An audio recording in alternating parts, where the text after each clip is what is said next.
Good afternoon, ladies and gentlemen. India is the third largest energy consuming country in the world. We stand fourth globally in renewable energy installed capacity, fourth in wind power capacity, and fifth in solar power capacity.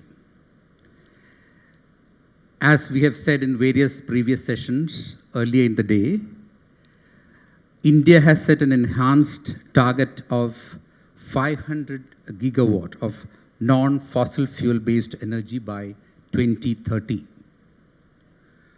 While we are on the course of this major transformation in favor of renewable energy, we also need to make our traditional ways of electricity production and distribution much more efficient, as well as increasingly look at renewable energy to meet our short and medium-term challenges in power sector. To discuss this, we have got an eminent panel of experts drawn across the spectrum.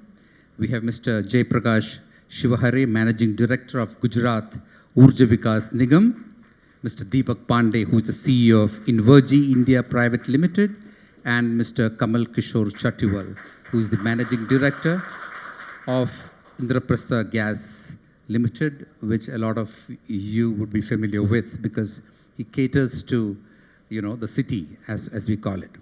So I'll take the first question to Mr. Shivahare. If you could, give us a view, because you are a parent company which is it's a holding company for several of the power, generation, distribution, and regulatory, happenings in the Gujarat power sector. If you could give us an idea of the Gujarat model, as we call it, where you have efficiently, synchronized the various, companies within the holding firm, and how you are also planning to meet a bulk of the energy needs from the renewable sector. So if you can give a broad spectrum to open up, then we'll take the question to others also. Thank you for having me here. Let me start with the 2003, when Gujarat, under Honorable Chief Minister's leadership at that time, Honorable Prime Minister now, he started power sector reforms. So unbundling of the sector was done in 2003, and followed by a series of reforms, including Jyotirgram Yojana, that ensured last mile connectivity. So from 2006 onwards, Gujarat is having 24/7 power for all in every village also. So that was something which was unthinkable at that time, but that was successfully done in the state of Gujarat. And after that, that has become the foundation for faster industrialization of the state, and that has impacted the quality of life of people in a big way. Now we are going through energy transition. So Honorable PM has given a target of 500 gigawatt by 2030, in which Gujarat would be contributing more than 100 gigawatt. And that does not include the capacity that will be created for green hydrogen. And on energy transition, a lot of good action is happening in our state.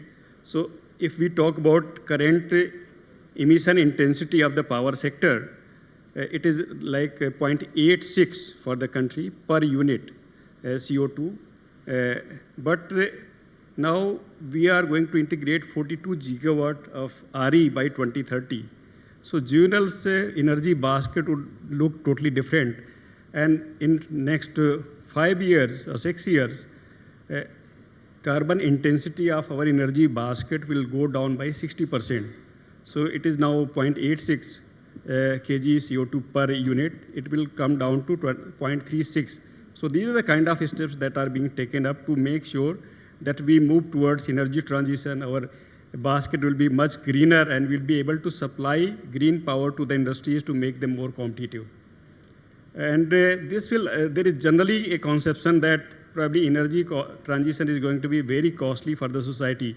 But for a rich state like Gujarat, we have done our modeling in association with CEA, and our resource adequacy plan shows that our power purchase cost, APPC, will come down by 21%. And if we factor in that inflation rate, then it is going to be much sharper decline in the power purchase cost. So it will make Gujarat again powerhouse for industry because it makes entire industry much more competitive. So this is our trajectory, and a lot of things are happening in green hydrogen, in offshore wind, because we have huge potential for offshore wind also.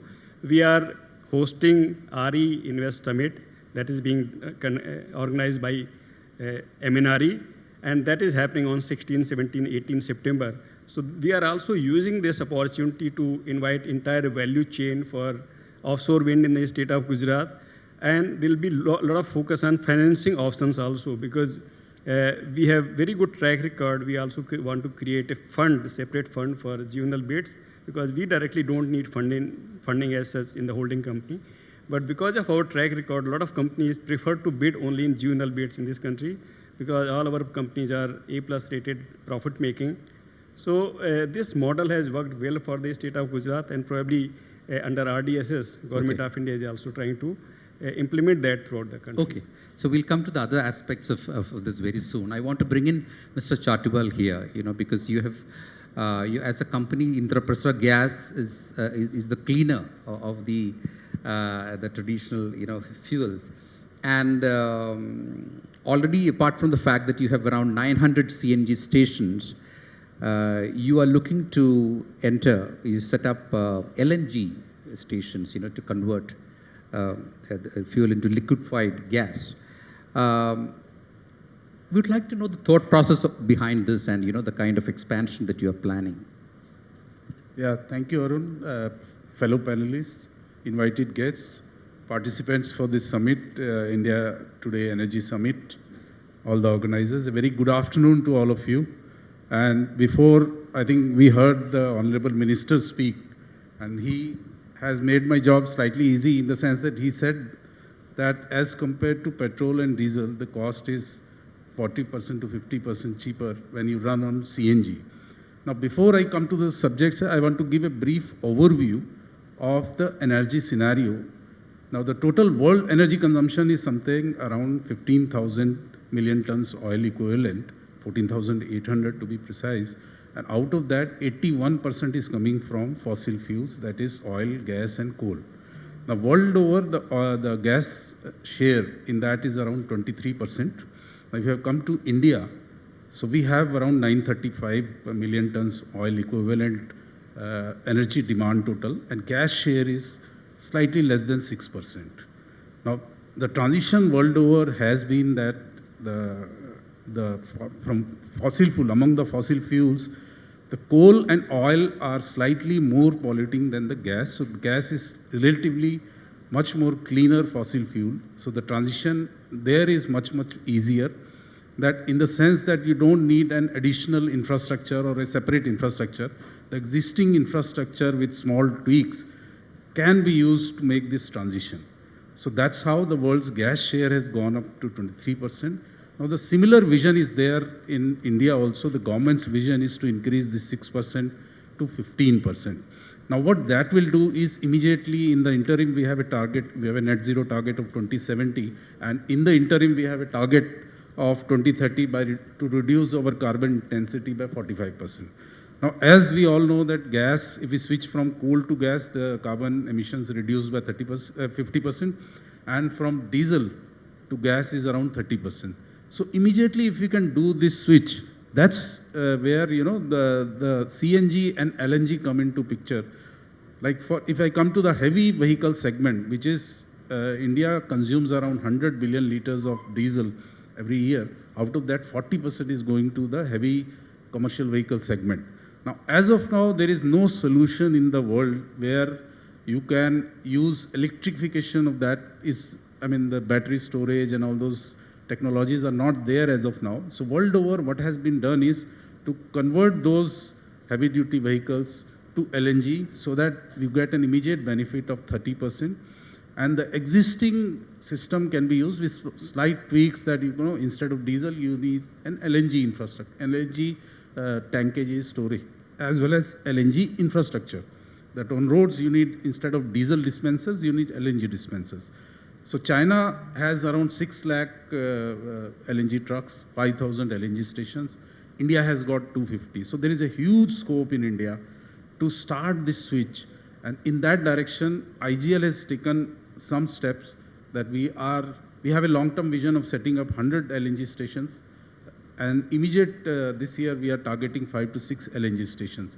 So what it does is immediately once the vehicle is converted, so what support that we were looking for, I mean the question was asked in the earlier session, was that the GST component on electric is 5% because it is contributing. Now there is a presumption that it contributes to a cleaner environment. Now similar thing is there for LNG vehicles also, but that is being charged at equivalent to diesel, petrol at 28%. So the industry demand was that in between, if it can, some value can be fixed. That is number one. Number two is, as far as the CNG segment is concerned, if you look at the infrastructure, 10 years back, we were having only 700 CNG stations. Today we have around 7,000 CNG stations. And in next 5-6 years, the number is going to go to 18,000 CNG stations. So that's the kind of, and I'm happy to share that in Delhi is the only city in the country where a single company is having more fuel stations as compared to, say, the other three giants, say Indian Oil, Bharat Petroleum, HPCL. They have combined 400 stations. IGL alone has got 500 stations. So, and that is the reason for the success of CNG vehicle, because if you see the penetration of CNG in NCR, it's close to 40%. I mean, the new vehicle additions are 40% are vehicle. And the primary reason is that we have so many stations and the cost is around 20-25% cheaper as compared to petrol. And the efficiency part, the per kilometer average is around 20%. So the combined cost is, the combined benefit is around 40%. So seeing all this benefit, we see that in the transition towards a cleaner energy future for the country, and supposing the number 935 goes to 1800, 900, that has to go to that level if the country is growing. And it is only a question that whether it will, the number we will be reaching in 10 years or 15 years. Yeah, we'll come now, to the if we go to aspects. 1900, suppose we go to 1900, and present share of renewable is only 56 million tons oil equivalent. So where from this additional 950 or 1000 million tons is coming from? Can renewables bridge that gap? We'll come to that. I think that's a question we'll ponder in the second phase of what we are saying. I wanted to bring in Mr. Deepak Pandey of Invergy into this whole debate. Now, we have already heard two gentlemen, one who's talked about the increasing role of renewables in his overall energy basket. And then we heard how CNG as a cleaner fuel is making a huge impact. We'd like to know the potential of solar. I mean, some of it has been discussed very, very threadbare in our earlier session, moderated by Mr. Chengappa. I believe that you're also working on, certain new technologies, including the storage. So if you could give an overview of, the kind of work you're doing, and also the, some of the questions related to the solar potential. Maybe we can open up with that, and then we'll go into the other. First of all, thank you, Arunji. And I warmly welcome the panelists and the participants sitting here. So as we are talking about the solar, so the amount of industrialization, the India is just around the corner. The renewable is going to contribute a lot in that. And in last 9 years, if you see, the renewable has increased its contribution by more than 30%, 30 times, and which is a very good number. And out of which, till date, we are standing somewhere around 195 gigawatt of installations, including all the renewables, small hydro, big hydro, and then solar, CBG, and all these things.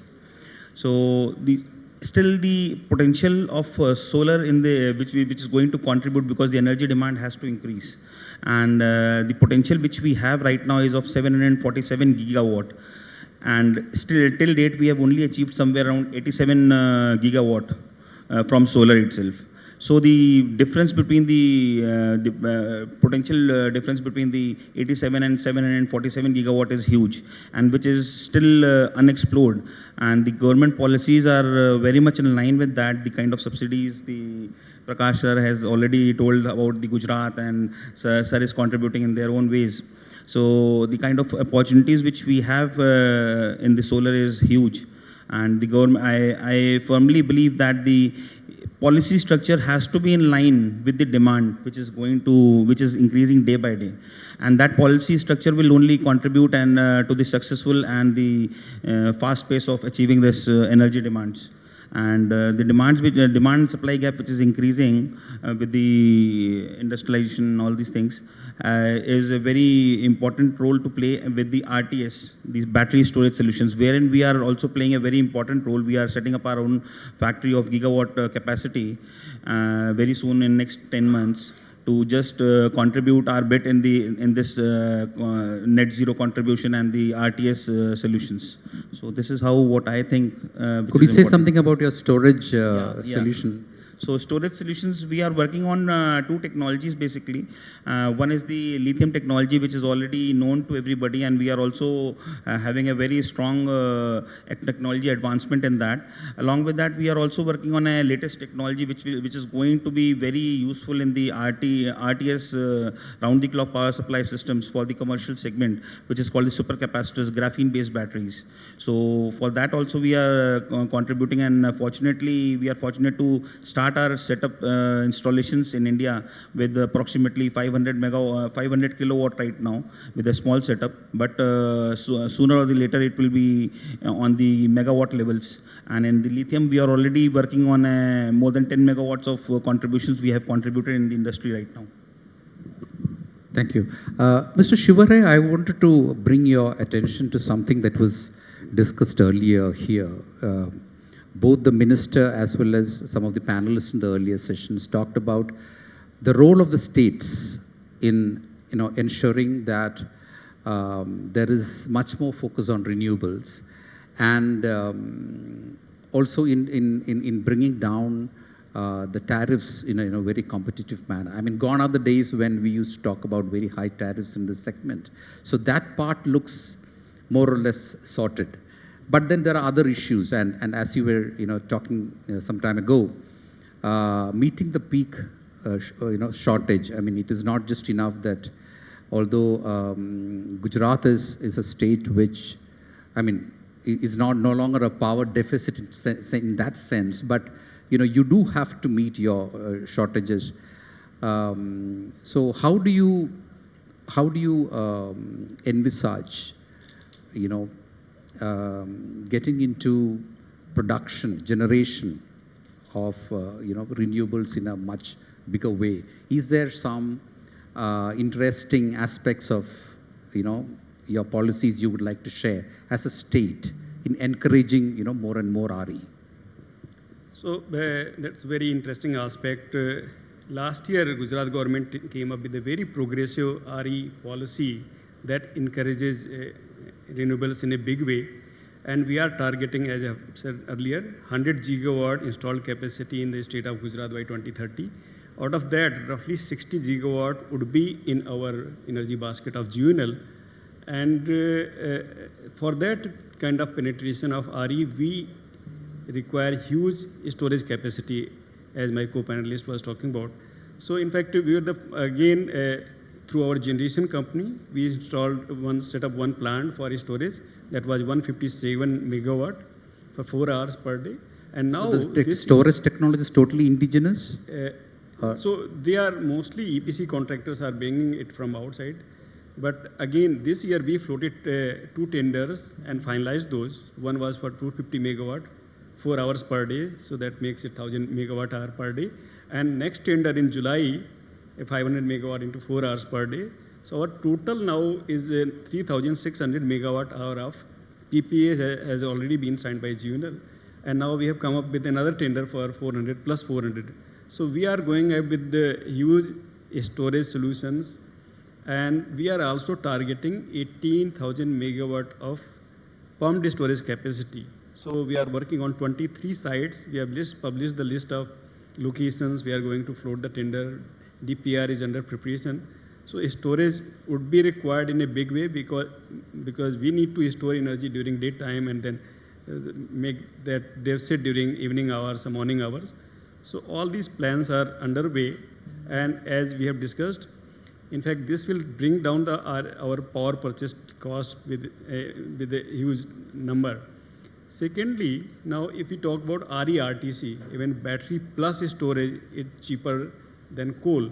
So we are going ahead with those kind of tenders also. Even SECI has come up with those kind of bids. So yeah, fossil fuels are going down, but will require these for base load. But increasingly, RE will play a more important role along with storage. That could be battery storage or pumped storage. We are also exploring concentrated solar. So all these technologies, until with the existing technologies, as it is clearly said in the IEA report, which is published in May 23, that with existing technologies, it's mainly implementation issues till 2030, which is crucial. And beyond 2030 till 2050, technologies which are at pilot stage, these will be commercially viable, so that will play more important role. So now execution issues are being focused by state government, and we have seen huge traction in that. Like GUNL used to contract 1 or 2 gigawatt per annum. Now we have last year we have reached 13 gigawatt, and this year we are targeting 10 to 12 gigawatts. So this is the scale now we are trying to achieve, and this is helping our industry, our consumers in a big way. Okay. Mr. Pandey, I would like you to delve a little later, because as one of the entrepreneurs in this panel, I would like to take maybe some gleans of information from you as to, the budding entrepreneurs who would like to enter this segment. Of course, it is promising, and the government's policy is oriented towards this in a big way. But what do you think are these just challenges, like a startup such as yours would incur when it comes to, setting up such a kind of an operation? Because I think you are part of the original innovators, and you're also addressing a big gap that is there in this segment, which is the storage element, which we have talked about earlier also. So if you could give some idea of some of the challenges that you feel still face. First of all, if you talk about the entrepreneurial journey, for an entrepreneur, the vision is very important, and how to contribute to the society, that makes a difference. And the time when we started it was the policies and everything was in a very low shape. But today the government is being contributing a lot, and made so many entrepreneurial friendly policies. So the challenges are becoming very less day by day. I don't say there are no challenges right now, but it is 100% the challenges are reducing day by day. So the vision of an entrepreneur matters, what he wants to contribute. And as far as the if we talk about, we are still standing in 2024, and there are still far-flung villages which are still not received the electricity. And the potential for storage is huge as a microgrid. So we are also doing a few projects in Himachal and other places where we are providing the microgrid through storage and lightening those villages. So the potential is huge. It is just the thought and the way they want to contribute in this net zero and the global, where we are, as you have mentioned, that we are 4th right now, which is again a very remarkable number from where we have started, India has started. So the potential is huge, and the opportunities are there. It is just about their willingness to grab that and take the things forward from there. That is the suggestion which I would like to just mention here. Okay, I'll come to Mr. Chatiwal, and I think we are coming towards the close of the session very soon. You had talked about the fact that, and it's a very important aspect of how to reduce, pollution, especially from the commercial vehicle side, and I think that is what you were, explaining earlier. And as we move closer towards the end of the year, I think, the capital city always comes into news because of this particular issue. So could you throw some more light on, some of the work you're doing, and what percentage of reduction, that you can bring about by switching over, making the switch from fossil to the cleaner part of yours? Okay. I think for this, we have to slightly understand the root of the problem. Now, the root of the problem is that we have a agriculture season coming up, or the harvest season. Now, farmers have a waste product there, the rice straw. They have to burn that so that they can start the fields again for the next season. So that is the issue. Now, government has come up with a scheme where we can use this agriculture waste to produce gas, CBG, biogas, and then use that into the existing gas infrastructure. Now, the challenge is that in using gas is that you have to create an infrastructure. And then once the infrastructure is created, you can easily use that. Now the couple of big themes that India can play in the next 10 years or so is the biogas, where currently we are importing 100 MMSCMD of gas. Now, biogas has a potential within the country to produce 50 million. So that's around 50% of our import we can reduce just by using the biogas.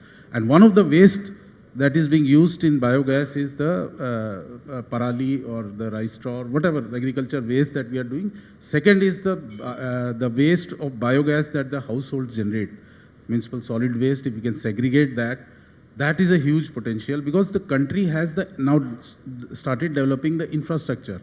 In Delhi, I will tell you that we have around 25,000 kilometers of pipelines, gas pipelines. So that's MDP and steel both combined. So that's a huge capacity, and we are selling around 7 million gas in Delhi alone. So, we generate around, say, 15,000 tons of MSW waste every day. So we can use that as well as the agriculture waste. We have to channelize that instead of burning, if we can make briquettes and then use them in making the biogas, so that can be used into the city gas network that already have. So this is circular economy that we have to work on. Now, vehicle pollution is one of the factors that is contributing, because if it was so, then throughout the year, I mean, we see this phenomena only in a window of 1 or 2 months, just after the harvest season. So that's the thing. Otherwise, in January, February, we don't see any impact of pollution. So we have to understand the root cause, and I think the government is taking many steps. They are promoting biogas in a big way, that they have announced 5,000 such plants. In Punjab, we see many plants coming up on this parali. I mean, they make briquettes and then they store that. And throughout the year, they use that. So we can popularize this movement, that instead of burning, like the minister also said, that 2,500 rupees per ton the farmer is getting. So if we can have some infrastructure to store all those parali instead of burning, I think this issue that we see every year in October, November, December will not be there. So yes, transport sector is contributing a little, but I don't see that you can convert 100% of the vehicular population to electric vehicle, because just now we got a news that the registrations have stopped in Delhi. I mean, Delhi is a big market for EV also, so 10% of the total EV comes from Delhi, and the registrations have stopped in the month of August. So what is the reason? Because the subsidy, FAME 3, people are expecting is not there. So this sector can continue as of now on subsidy itself. So can India afford to provide subsidy? Right now the conversion of electrification is only 3% in the overall vehicle. So if it increases, so you can imagine the extent of subsidy that we have to give to sustain this sector, where Right. you have the alternatives available, and we can work on the efficiency part or reducing the pollution in the existing thing. That would be, I think, a much better solution as compared to thinking of replacing, which I think will be very, very difficult. Okay. Thank you so much. In fact, these are all extremely interesting topics which we can keep debating, but we are in the end of the time. Thank you so much, gentlemen, for enlightening us with your thoughts. A big round of applause to all the three on this.